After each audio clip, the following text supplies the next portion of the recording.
Frustration and miserability are two different emotions. So when I decided to come back, it was all in, and frustration and miserability are two different emotions. So when I decided to come back, it was all in. And here's the deal: got to make it happen. Yeah, got to make it happen. Yep. You understand what I'm telling you? Mm-hmm. When it becomes a habit, that's when we go places. Yeah.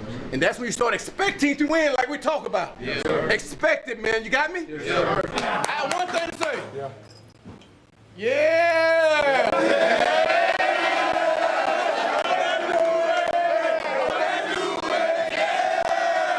I don't mind parking the tanks when we get a chance to beat up on the Packers. That was a sweet, gritty win that we had no business being in that game. We had no business stealing that one from the Packers. But you know what? Any chance you get to beat up on Green Bay and stick it to Aaron Rodgers, you might as well just take it. Before we get into it, I'm going to need you to go ahead and click like on the video and hit subscribe so you subscribe to the channel. Go ahead and ring the bell so that you never miss out on any future content. Now with that out of the way, let's talk about the Lions stealing this big victory over the Packers. Welcome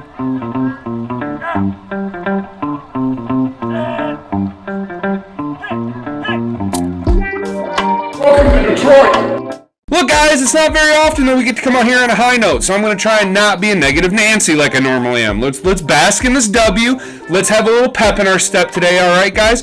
It's not very often during the Dan Campbell regime, or hell, even during the Patricia regime, that we get W's. I'm really, really, really glad that this Monday morning I get to come and record this video and not be all bummed out, not be all sad, man, that I get to be all hyped because, dude, it feels good to win, doesn't it? Doesn't it? It feels good to win, huh? All right, well, Detroit, you better keep doing it because, look, man, I'm not saying we're going to go 11-6. Hey, but we could, but we're not going to. But we could, but we're not going to. So let's talk about the game. Number one, you guys, let's talk about it. Jared Goff looked awful. Jared Goff looked awful. At the beginning of the year, I was pretty high on Jared Goff. I thought he might potentially be our future quarterback. Jared Goff's a bridge quarterback. I don't know what's going on with Goff, man. Him and Saint just didn't seem to be on the right page. Now, I'm not saying our offense sputtered because I know what a lot of you are thinking. You're going to be like, well, Hot, we traded Hawk and we didn't put up as many points. TJ Hockinson is an elite tight end. He had 9 catches for 70 yards in Minnesota. TJ Hockinson is an elite top 5 tight end. And if only we would have held on to him, he could have been sweet. If only we would have thrown him the ball more, he'd have been sweet. Yeah, and if my mom had a cock, she'd be my dad. I'm just saying, I'm not saying Hawk was the solution or the salve to Jared Goff's woes. If anything, our offense didn't miss him at all. I'm merely saying something's wrong with Jared Goff. He missed St. Brown on a couple of... he was throwing it at St. Brown's knees. And St. Brown's only like 5'10", so you're not throwing it that high. Jared Goff, I need you to manage the game, dude. Your performance yesterday was not so great. The big thing, though, the amazing thing is that the last year and a half, when Goff plays bad, the Lions typically play... look at the New England game, where we got shut out, and Goff looked like week 1 Goff from last year. He looked terrible, right? And typically when that happens, the whole team collapses. But for whatever reason, that didn't happen this time, guys. So it's kind of a good thing that Goff sputtered and failed, because it let our offense show its resolve. It let our defense come out and shoulder the load, all right? We were able to correct it and not completely fall apart. The way we were able to support Jared Goff through his bad play was through 3 things. Number 1, we punished the Packers for their mistakes, all right? It's not very often that Aaron Rodgers throws 3 interceptions in a game. Every single INT, we punished them. We punished the Packers for their mistakes. We caused them to have to beat us with a perfect game. We made Aaron Rodgers have to go out there and play a perfect game, and he didn't. Now, I know a lot of people are going to say Aaron Rodgers is washed, or he doesn't have any assets to throw to, and that may be. But Aaron Rodgers is still Aaron Rodgers, and Matt LaFleur is not a bad coach, okay? So we forced them to be perfect, and they weren't perfect. And when you're not perfect and you're being forced to be perfect, you're going to lose. I realize that's a lot of me saying perfect and probably annoying. The second reason that we were able to win was not only were we punishing them for their mistakes, but we were also able to utilize the ground game. I know what you're going to say. We only averaged like 3.8 yards a carry, and that's terrible. And I agree with you. But if you would just sit down and shut the fuck up and realize that 3.8 yards translated to time off the clock, man. Look, I know Jay Willie wasn't the most electrifying. He's not DeAndre Swift. He's never gonna be. He's a ground and pound bruiser, dude. You know what I'm saying? He's gonna grind out the dirty yards, bro. Trust me.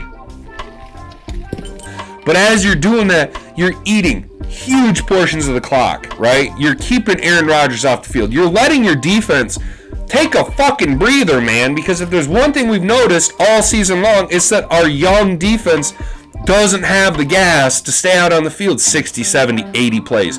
2/3 of the fucking game, man. Our young defense needs to be able to take a blow. They need to be coached up a little bit. They need to let the coaches make position changes and tweak the defense so that they can play the game against the opposing offense, right? So when you're grinding the clock, you're keeping your offense on the field, your defense off the field, everything's churning out, and you're able to take these long drives, eat a lot of clock, and put points on the board. And that's all that really matters, man. And the third and final reason is the number one thing that's caused us to lose games this whole season. I mean, hell, we almost lost to the Commanders in week 2. We haven't been able to finish games. We haven't been able to put teams away. This game, we came out in the second half. It wasn't pretty. Nothing about this game was pretty. Everything about this game was gritty. But we were able to put the Packers away. We didn't collapse in the second half. Our players weren't gassed. They were able to come out and finish the game. And when you can finish a game, when you can make your opponent have to play perfect to beat you, and they fail to play perfectly, and you can capitalize on their failures, and you can put them away in the second half, you're going to win the game even if Jared Goff is playing like dog shit. In line with those interceptions and those mistakes, let's talk about one young player. Let's talk about Kerby Joseph, okay? Ball is tipped in the air. It is picked off. Ball down the field, knocked away at the last second. Kerby, it's intercepted again. It's Joseph again. Because Kerby Joseph got a lot of flack. All right, look, I was never really a Malik Willis fan. Okay, I just don't understand the fascination with Malik Willis. I've never seen it on tape, him be that great against quality opponents. But, you know, for every argument like that, you could say, well, Josh Allen looked bad against quality opponents in college, and look how great he's turned out to be. So maybe Malik Willis pans out. But right now, all I know is that our third-round pick, Kerby Joseph, is sweet. Kerby Joseph is a bona fide star, man. I mean, Kerby Joseph's the man. Look, guys, in the 4 games Kerby Joseph has basically been starting, he's had 2 forced fumbles and 2 interceptions. Them's all-star numbers, dude. Them's you gonna be a star in this league, son. Numbers. That's what I like to see, dude. That's awesome. Like I love the fact that Brad Holmes is able to find these players. And let's be honest, Kerby Joseph out of Illinois, who the fuck knew Kerby Joseph was going to be sweet? He's not your name brand safety out of LSU. He's not your big time safety out of Ohio State. He's not your Kyle Hamiltons, right? Never. Oh, you fucking idiots are like, you gotta take Kyle Hamilton at 2. Yeah, well, Hutch that we took it to, he also had an interception, right? And the safety we drafted in the 3rd round, instead of taking Kyle Hamilton at 2, he had 2 interceptions. And the safety that we drafted in the 3rd round, instead of Kyle Hamilton at 2, has been out there just wrecking cats, taking passes, and dropping the lumber on dudes, man. Let's just realize, you guys, that we got something special with Kerby Joseph at safety. That Brad Holmes nailed it with that pick. Let's talk about one other avenue I want to briefly touch on, just to shut you dickwads up, man. All I heard all week long was from people just telling me how great Hawk was. How great. Oh, TJ Hockinson, you turn on the national media. Oh my God, the Lions are so stupid. Why would they trade TJ Hockinson? Such an elite tight end. Ooh, he'll average 4 catches for 40 yards. Hey, every 28 games, TJ Hockinson will have a 100-yard receiving game. Isn't that amazing? What the fuck, Detroit? Why would you trade him? We've already talked about this a few times, guys. The money. You cleared $10 million off next year's cap. And you bring in 2 more draft picks. Why is that important? I will tell you why that is important if you really need me to spell it out for you. Brad Holmes knows how to pick talent. Look at our team. Look at the 2 draft classes he's had. Outside of Levi Onwuzurike and Chase Lucas, who hasn't really played much, where's the problem with any of our picks? Brad Holmes has been killing it, all right? Just yesterday, listen to the names. Hutch with an INT. Derek Barnes had 12 tackles and a sack and was the root cause of one of those red zone interceptions because he happened to put his... I'm not saying Derek Barnes is sweet or nothing. I'm just saying he happened to put his big dumb face right in the hole where Aaron Rodgers threw the ball, and that fucker hit him square in the ball. But he was in the right place at the right time. He made a good goal line stand. He's apparently a really good run defender, dude. So Derek Barnes made plays. Hutch made plays. Obviously, Kerby Joseph made plays. Not only is Kerby Joseph going to be the defensive rookie of the year, or rookie of the week, but there's a strong chance that Kerby Joseph could be the defensive player of the week with 2 interceptions on the old man. That's pretty good, man. That doesn't happen very often, man. Josh Paschal is a contributor, and let's talk about the big one. That isn't a big one. It's just hilarious. He drafted James Mitchell in the 5th round last year, and everyone was like, why would you draft a tight end with a blown out ACL that's not going to play right away? Well, James Mitchell had 2 catches yesterday. One of them was a big 3rd down conversion, and the other one was a touchdown catch. I just think it's awesome. Let's talk about that for a second.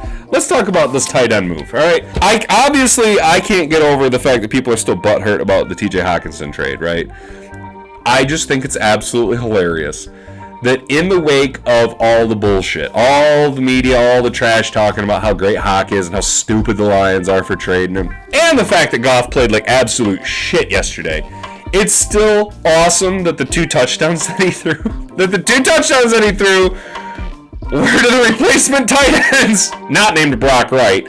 Brock Wright was out there just getting his cardio in, running routes all day. But hey, that's fine, dude. James Mitchell and Shane Zylstra caught touchdown passes.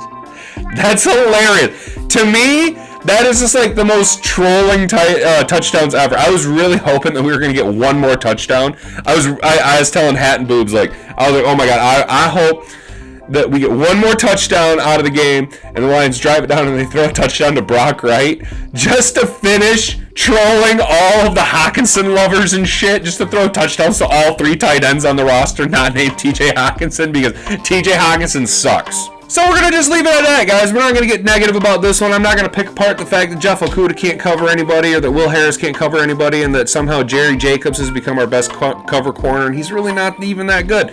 I'm not going to delve on the fact that despite having 3 takeaways, our linebacking core is trash, that we didn't get too much pressure on Aaron Rodgers. We should have collapsed the pocket. And I'm not going to talk about the fact that the Packers ran 11 plays after the clock hit 0 on the play clock. I'm not going to talk about the fact that Aiden Hutchinson is the most held player in the history of the fucking league, and they never get called. I'm not going to delve in the negativity. We're going to bask in the glory of the victory. However, we are going to maintain a little bit of reality here. Okay, you guys? This wasn't a pretty win. This wasn't a pretty win at all. This was a gritty win. This is a gritty win, and this is what Dan Campbell's been preaching. It wasn't pretty. It wasn't at all a beautiful, fun game to watch. It wasn't ass-beatery all up and down the field from 1 quarter to the end of the 4th quarter.